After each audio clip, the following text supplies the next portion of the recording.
আজকে হলো বুধবার আর এখন ঘড়িতে সময় সকাল ৯টা বাজে। সকাল করেই আজকে সংসারের সমস্ত কাজবাজ হয়ে গেছে, আর স্নানটাও সেরে নিয়েছি, আর এইদিকে ঠাকুর পুজোটাও করে নিলাম। তো হ্যালো বন্ধুরা, কেমন আছো তোমরা সবাই? আশা করছি তোমরা খুব ভালো আছো, আর যে যেখানেই আছো সুস্থ আছো। আমিও বেশ ভালো আছি। এস ফ্যামিলিতে আজ আরেকটি নতুন ব্লগে তোমাদেরকে অনেক অনেক স্বাগত জানাই। আমার লক্ষ্মী ছানা ঘুম থেকে উঠে গেছে, আর ওকে আমি ব্রাশ দিয়েছি, আর ব্রাশে অবশ্যই পেস্ট দিয়েছি, আর মাম্মাম ব্রাশ করতে খুবই আনন্দ পায়। তো যাই হোক, এখন মাম্মামকে ব্রাশ করিয়ে দেব। আমার মাম্মাম একা একা ব্রাশ করতে পারে না, আর পেস্ট না হলে সারা গায়ে লাগিয়ে নেবে। তো চলো মাম্মামকে আগে ভালো করে দাঁতটা ব্রাশ করিয়ে দিই, তারপর চোখ মুখ ধুয়ে দিতে হবে। প্রত্যেক দিন সকালবেলা মাম্মামের যে রুটিন আমি ফলো করে থাকি, আজকেও সেই অনুযায়ী চলছি। আর এখন আমি ওকে বাইরে নিয়ে এসেছি। আগে যেন মাম্মামকে আমি বেসিনের পাশে দাঁড় করিয়ে বা বসিয়ে আমি ওকে ব্রাশ করিয়ে দিতাম, তখন আরও ছোট ছিল। কিন্তু এখন একটু বড় হয়ে গেছে, এখন আর বেসিনের পাশে বসিয়ে ওকে ব্রাশ করিয়ে দিই না, এখন বাইরে নিয়ে আসি। তো মাম্মাম যেন এখন থুতু ফেলতে পারে না। ওকে আমি শেখাই যে মাম্মাম এইভাবে থুতু ফেলতে হয়, কিন্তু পারে না। ব্রাশে করে যতটা পরিমাণে থুতুটা বাইরে ফেলতে হয় আমি সেই অনুযায়ী ফেলি, কিন্তু সব তো আর ফেলা যায় না। আর মাম্মামকে কুলুকুচু করানোও শেখাই, কিন্তু মাম্মাম পারে কুলুকুচু করতে, কিন্তু অতটা পরিমাণে আমাদের মতো পারে না। তো মাম্মাম তো এখনও অনেকটাই ছোট, আর ওর এখনও এতটা পরিমাণে পারার কথাও না। তো মাম্মাম এখন একটু উঠান দিয়ে হাঁটাচলা করছে, আর ওকে এখন আমি জল খেতে দেব। তো এই যে মাম্মামকে উষ্ণ কুসুম গরম জল এখন দিয়েছি খেতে, মাম্মাম এখন খাবে। তো ওর যতটা পরিমাণে জল খাওয়ার প্রয়োজন ও ততটা পরিমাণেই খাবে। তারপর 10-15 মিনিট পরে মাম্মামকে সকালের খাবারটা খাওয়াবো। আজকের ব্লগটিতে মাম্মামকে সকাল থেকে শুরু করে দুপুর এবং সন্ধ্যায় এই 3 বেলায় মাম্মামকে কি খাবার খাইয়ে থাকি সেটাই তোমাদের সঙ্গে শেয়ার করব। তার জন্য তোমরা ব্লগটি দেখতে থাকো। আশা করছি তোমাদের খুবই ভালো লাগবে এবং তোমরা খুবই উপকৃত হবে। এবার আসি মাম্মামের সকালের খাবারে। তো আজকে সকালে মাম্মামকে একটা রুটি আর সেই সঙ্গে মুসুর ডাল খাওয়াবো। রুটিটা আমি জল দিয়ে ধুয়ে নিয়েছি, আর মাম্মামকে আমি যখন থেকে রুটি খাওয়াই তখন থেকেই রুটিটা জল দিয়ে ধুয়ে তারপর খাওয়াই। রুটিটা বানানোর সঙ্গে সঙ্গে জল দিয়ে ধুয়ে রাখি, তো রুটিটাও বেশ সফট হয়ে যায়। তো একটা রুটিই খাওয়াই, আর রুটিটা মাঝারি মাপেরই হয়। তো মাম্মামকে সকালের খাবার খাইয়ে দিয়েছি, আর এদিকে মাম্মাম প্রত্যেক দিন যে কাজটা করে সেটাই করছে। ওর বাপির সঙ্গে গাড়িতে করে গেল। তো আজকে জানো তো ঢালাই রাস্তার সামনে নামেনি, আজকে পাকা রাস্তায় উঠে একটু ঘুরে এসেছে, আর এখন এই যে আমাদের রাস্তার সামনেই দাঁড়াবে। তো এইভাবেই ওর পেছনে দৌড়াতে হয়। তো আজকে ওর দাদাভাইও নেই, আজকে আমার শ্বশুর মশাই গেছে জমিতে, সেই কারণেই আমাকেই আসতে হলো। আর আমার শাশুড়ি মা গেছে মাসি বাড়িতে। পাকা রাস্তায় যখন এসেছি, আর এখন আসলাম জমিটা দেখতে। আমার শ্বশুর মশাই গতকাল এই জমিতে বিষ দিয়েছিল, দেখো ঘাসগুলো একদমই মরে গেছে।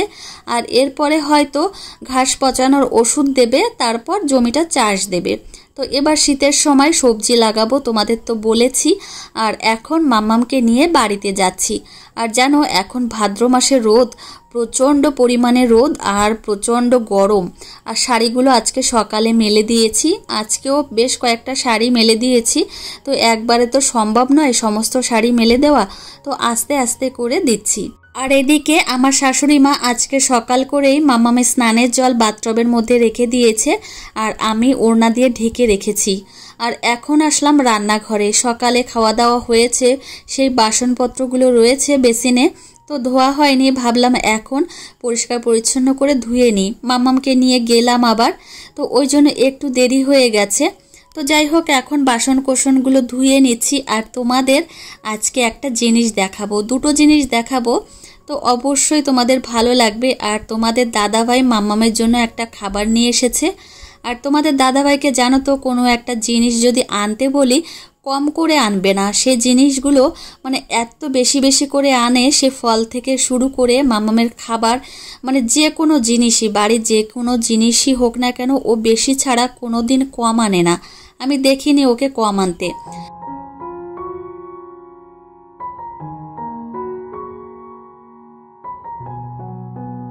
নিচের তলার কাজকর্মগুলো সেরে মাম্মামকে নিয়ে এখন দোতলায় এসেছি আর মাম্মামকে নিয়ে এখন সময় কাটাচ্ছি। প্রত্যেকদিন সকালবেলা মাম্মামকে যখন সকালের খাবার দাবার খাওয়ানো হয়ে যায় তখন হাতে কিছুটা সময় থাকে, তখন মাম্মামকে নিয়ে একটু দোতলায় আসি বা ব্যালকনিতে বসি, হয়তো 20 মিনিট মতো একটু বসি, মাম্মামকে একটু সময় দিই। আর বাচ্চাকেও তো একটু সময় দিতে হয় বলো। আর আসার সময় মাম্মামের জন্য আমি 2টো মৌসুম্বি লেবুর রস করে নিয়ে এসেছিলাম। তো এখন ব্যালকনিতে বসে আমার মাম্মামকে খাইয়ে দিচ্ছি। তো আজকে আর মাম্মামকে ডিম খাওয়াবো না, আজকে সন্ধ্যার সময় মাম্মামকে একটা নতুন খাবার খাওয়াবো। তোমরা দেখতে থাকো ব্লগটি, তাহলে জানতে পারবে। তো মাম্মামকে এই যে দেখো মৌসুম্বি লেবুর রস খাওয়ানো হয়ে গেছে। আর আমার মেয়ে তো খাওয়া নিয়ে তেমন দুষ্টুমি করে না, একদমই লক্ষ্মী ছানার মতো খাবারগুলো খেয়ে নেয়। তো এখন আমার গায়ে দেখো ওর মুখটা মুছলো, তারপর এখন আবার মিনি ফ্যানটা নিয়ে ঘরের মধ্যে যাচ্ছে। সত্যি কথা বলতে আমার মাম্মাম দোতলায় আসলে এত যে খুশি হয়, ওই জন্য এখন আমি প্রত্যেকদিন ওকে নিয়ে আসি। দোতলার কাজ মোটে শেষই হচ্ছে না, একটার পর একটা কাজ লেগেই আছে।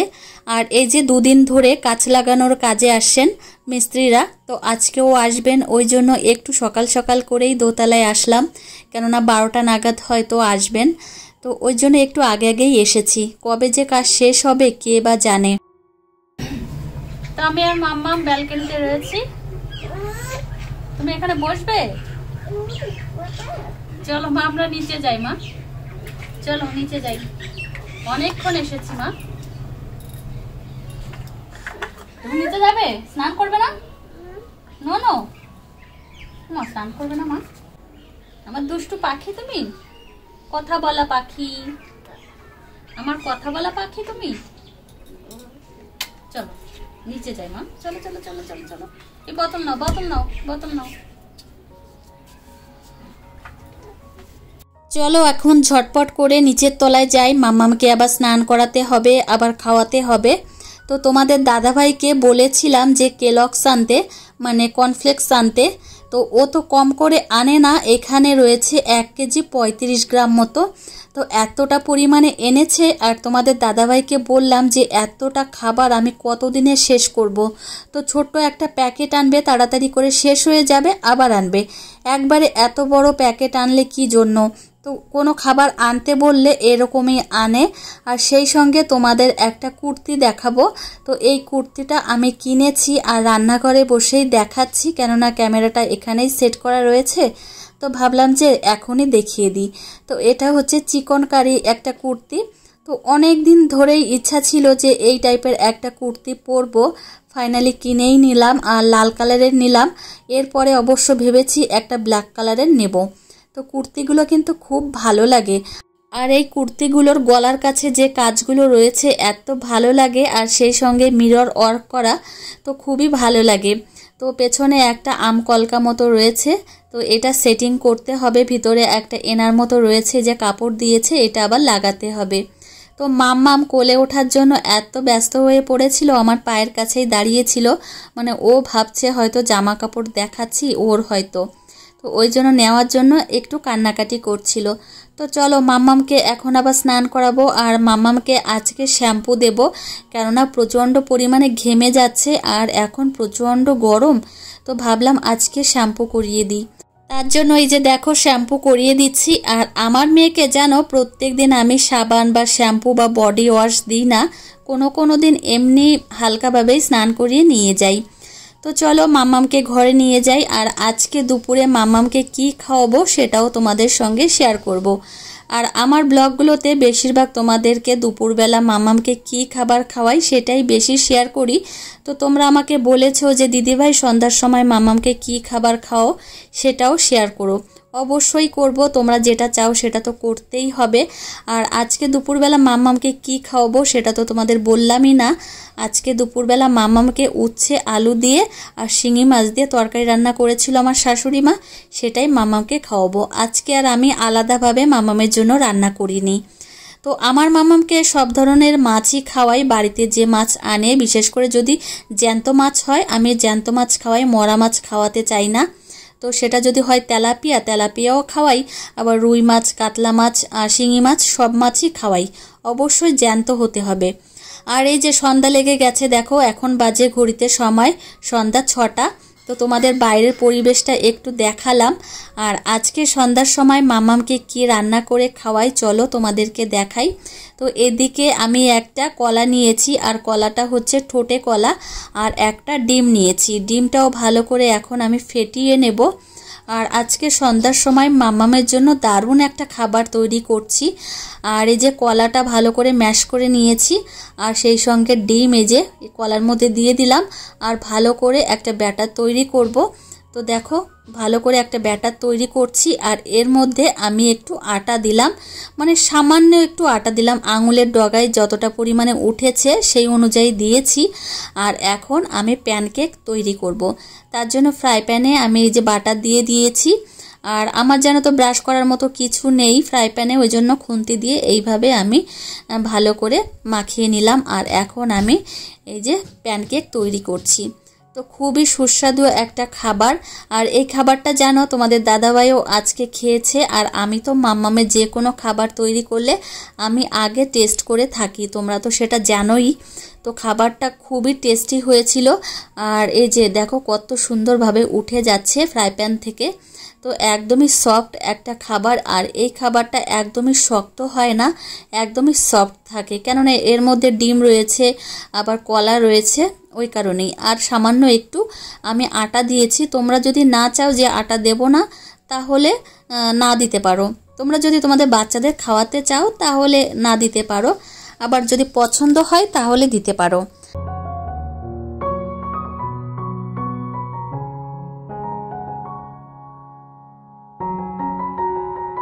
মামামের সন্ধ্যার খাবার অলমোস্ট রেডি হয়ে গেছে। আর এদিকে প্লেটে নিয়ে নিয়েছি আর সুন্দরভাবে সাজিয়েছি, মনে হচ্ছে প্লেটে ফুল ফুটেছে। তো এই খাবারটা দেখে আমার মামাম তো খুবই আনন্দ পাবে আশা করছি। আর এদিকে আমাদের জন্য সন্ধ্যার সময় চা করছি। আর সন্ধ্যার সময় প্রত্যেক দিন তো চা বানাতেই হয়, এটা আমাদের বাড়ির রুটিন। তো লিকার চা খায় সবাই। আর এদিকে দেখো আমার শ্বশুরমশাইকে দিয়ে এসেছি প্রথমে, আর এখন আমার শাশুড়ি মা, তোমাদের দাদাভাই আর আমার জন্য নিয়েছি। আর এই যে মামামকে দেখো খাবারটা দিচ্ছি, মামাম কত খুশি হয়। এর জন্যই আমার সবথেকে বেশি ভালো লাগে যে আমার মামামকে কোনো একটা খাবার দিলে ও প্রচণ্ড পরিমাণে আনন্দ পায়, খাওয়ার থেকে আনন্দ পায় বেশি। তো চলো মামামকে এখন এই খাবারটা খাইয়ে দেব, ছোট্ট ছোট্ট হাত দিয়ে ছিঁড়ে ছিঁড়ে টুকরো টুকরো করে মামামকে খাইয়ে দেব। আর আমার মামাম দেখো খাবারটা পেয়ে কত খুশি হয়েছে।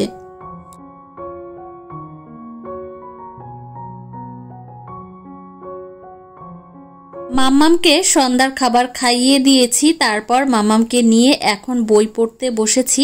প্রত্যেকদিন সন্ধ্যার সময় মামাম যেভাবে বই পড়ে সেইভাবে আজকেও পড়ছে। পড়াশোনা তো পারে না, শুধু আঁকিবুকি করে, এটাই অনেক। তো যাই হোক বন্ধুরা, আজকের ব্লগটি আর বেশি বড় করব না, এখানেই শেষ করব। আর তোমাদের সঙ্গে দেখা হবে পরের ব্লগে। ততক্ষণে তোমরা সুস্থ থেকো, সাবধানে থেকো এবং নিজেদের খেয়াল রেখো সব সময়। টাটা বন্ধুরা।